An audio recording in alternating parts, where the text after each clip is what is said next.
बागेश्वर धाम के इतिहास की पूरी सच्चाई।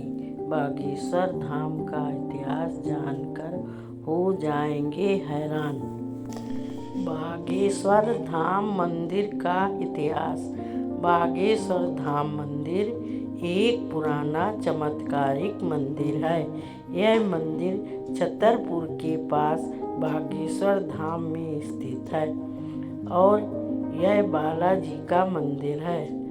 यहाँ पर हनुमान जी के सामने ही महादेव जी का मंदिर है।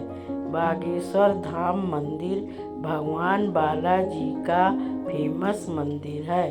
ये छतरपुर जिले के खजुराहो पन्ना रोड पर मौजूद गंज नाम के छोटे से कस्बे से 35 किलोमीटर की दूरी पर स्थित है।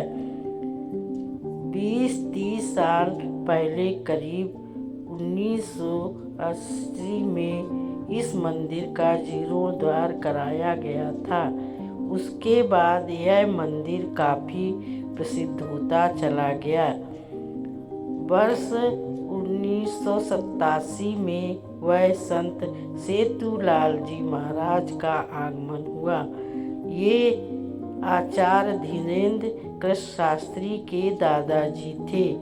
उसके बाद वर्ष 2012 में श्रद्धालुओं की समस्या का निराकरण करने के लिए दरबार का शुभारंभ हुआ। उसके बाद वर्ष 2018 में बागेश्वर धाम में भूमि पूजन हुआ और फिर भगवान बालाजी का यह धाम समस्याओं के निराकरण के लिए प्रसिद्ध हो गया। ऐसे लगाई जाती है यहाँ अर्जी। बालाजी के इस धाम में मंगलवार को भक्तों की भीड़ उमड़ती है और लोग बालाजी के दरबार में अपनी अर्जी लगाते हैं। बागेश्वर धाम में पर्ची लगाने की प्रक्रिया बेहद सरल है। यहाँ आपको एक पर्ची पर अपनी समस्या लिखकर उसे लाल कपड़े में नारियल के साथ बांधकर यहाँ परिसर में रखना होता है। यहाँ पर आपको लाल, पीले और काले कपड़े में बंधे हुए नारियल मिल जाएंगे। इसके पीछे की वजह यह है कि अगर आपकी अर्जी सामान्य है तो और लाल कपड़े में नारियल बांधें। अगर शादी विवाह से जुड़ी अर्जी है तो नारियल को पीले कपड़े में बांधें और अगर अर्जी प्रेत बाधा से जुड़ी है तो नारियल को काले कपड़े में बांधें। इसके साथ ही यह भी कहा जाता है कि अगर आप यहाँ आकर ऐसा नहीं कर सकते तो अपने घर पर ही पूजा स्थल में नारियल के साथ अपनी अर्जी लगा सकते हैं। ऐसा विश्वास है कि घर पर लगी अर्जी भी बालाजी सुन लेते हैं। बागेश्वर धाम सरकार मंदिर। बागेश्वर धाम सरकार मंदिर, जी हाँ, भगवान बालाजी की यह मंदिर और यहाँ के आचार्य धीरेन्द्र कृष्ण शास्त्री इस पूरे देश में इस वक्त चर्चा का विषय बने। ऐसा दावा किया जाता है यहाँ आकर श्रद्धालु अपनी अर्जी लगाते हैं और उनकी सभी मनोकामनाएं पूरी होने के साथ ही उन्हें हर कष्ट से मुक्ति मिलती है। यहाँ आचार्य धीरेन्द्र कृष्ण शास्त्री भगवान बालाजी का दरबार लगाते हैं और अनजान लोगों को उनके नाम से बुलाते हैं। फिर पर्ची में लोगों की समस्या भी लिख देते हैं। आजकल ये बातें लोगों की जुबान पर चढ़ी हैं, तो आइए आज हम आपको बताते हैं कि कहाँ है बागेश्वर धाम मंदिर और क्या है यहाँ का इतिहास। ऐसे पता लगता है कि अर्जी स्वीकार हुई है या नहीं। आचार्य धीरेन्द्र शास्त्री बताते हैं कि अगर आपने अर्जी सच्ची श्रद्धा से लगाई है और आपकी अर्जी स्वीकार हुई है तो आपको सपने में लगातार 3 दिन तक बंदर दिखाई देंगे। केवल एक दिन बंदर दिखाई दे तो यह माना जाता है कि आपकी अर्जी पहुंच चुकी है। अर्जी के स्वीकार होने पर एक किसी सदस्य को सपने में 2 दिन तक बंदर दिखाई देंगे। अगर आपकी अर्जी स्वीकार ना हुई हो, यानी कि आपको सपने में बंदर ना दिखे, तो फिर से मंगलवार को ये उपाय करने होंगे। इन उपायों को 23 मंगल तक करने से आपकी अर्जी अवश्य स्वीकार हो जाएगी। बागेश्वर धाम में क्या खास है? बागेश्वर धाम को खास क्यों कहा जाता है? इसके कई कारण हैं। सबसे पहले यहाँ भगवान बालाजी का स्थान है। बारे में कहा जाता है कि वे सभी प्रकार की समस्याओं का निवारण करते हैं। लोग स्वास्थ्य संबंधी समस्याओं, वैवाहिक समस्याओं, पारिवारिक समस्याओं, शिक्षा संबंधी समस्याओं, व्यावसायिक समस्याओं आदि को लेकर यहाँ आते हैं। वे अपनी समस्याओं को अर्जी नामक एक नोट में लिखकर मंदिर में छोड़ जाते हैं। बागेश्वर धाम में अर्जी प्रणाली क्या है? बागेश्वर धाम की सबसे खास बातों में से एक है अर्जी प्रथा। अर्जी का मतलब होता है अर्जी। भक्त अपनी समस्या या मनोकामना एक कागज पर लिख कर देते हैं। यह पर्ची मंदिर में एक विशेष अर्जी बॉक्स में डाल दी जाती है। इसमें आपका नाम, समस्या और मनोकामना लिखी होती है। दिव्य दरबार के दौरान पंडित धीरेन्द्र शास्त्री कभी कभी इनमें से कुछ अर्जी चुनकर उन्हें जोर से पढ़ते हैं। फिर वे व्यक्ति को बुलाकर आध्यात्मिक उत्तर दे सकते हैं।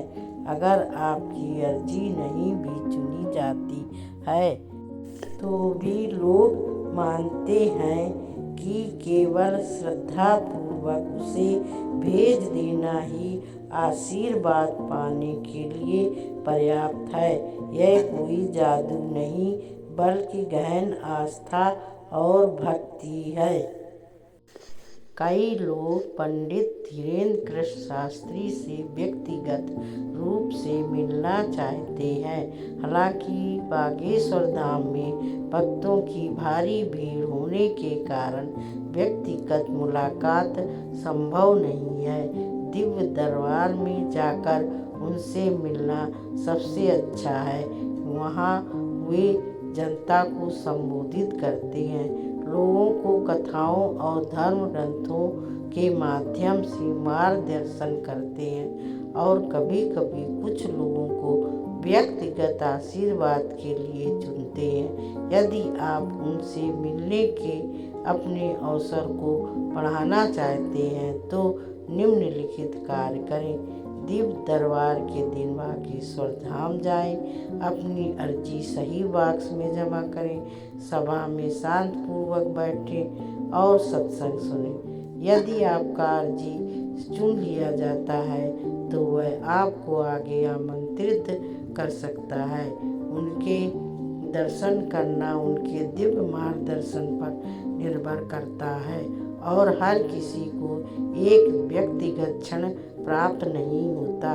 फिर भी उनके व्याख्यान सुनना सभी के लिए लाभदायक है। बागेश्वर धाम कैसे पहुँचे? बागेश्वर धाम मध्य प्रदेश के छतरपुर जिले के गढ़ा गांव में स्थित है।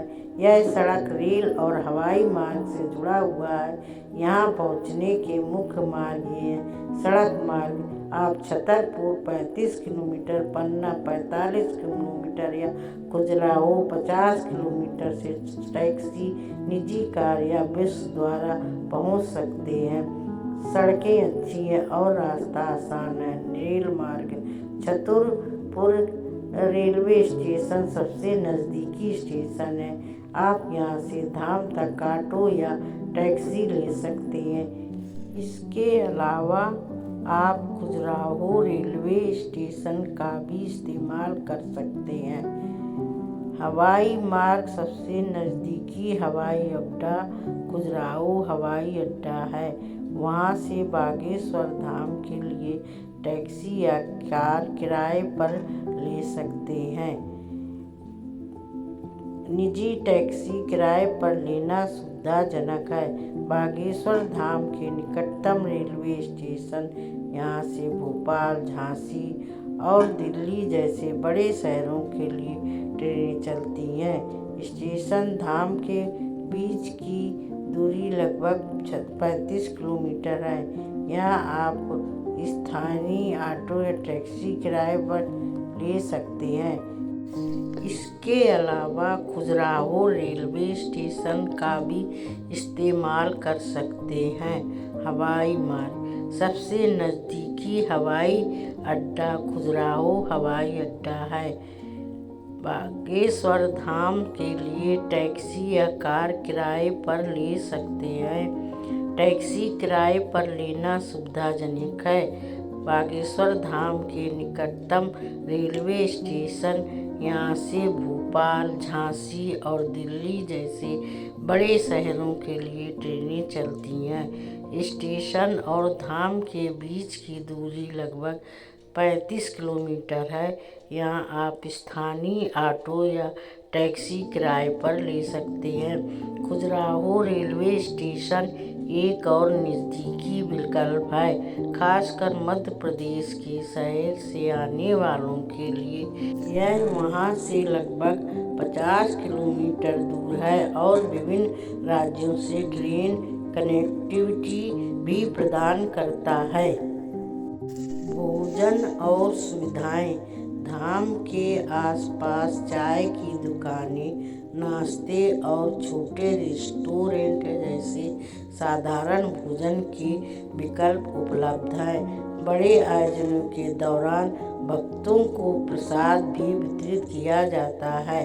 सलाह दी जाती है कि आप पानी, हल्का नाश्ता और ज़रूरी दवाइयाँ साथ रखें, क्योंकि इलाके में भीड़ हो सकती है। निष्कर्ष, बागेश्वर धाम केवल एक मंदिर ही नहीं बल्कि आस्था, शांति और आध्यात्मिक ऊर्जा का स्थल है।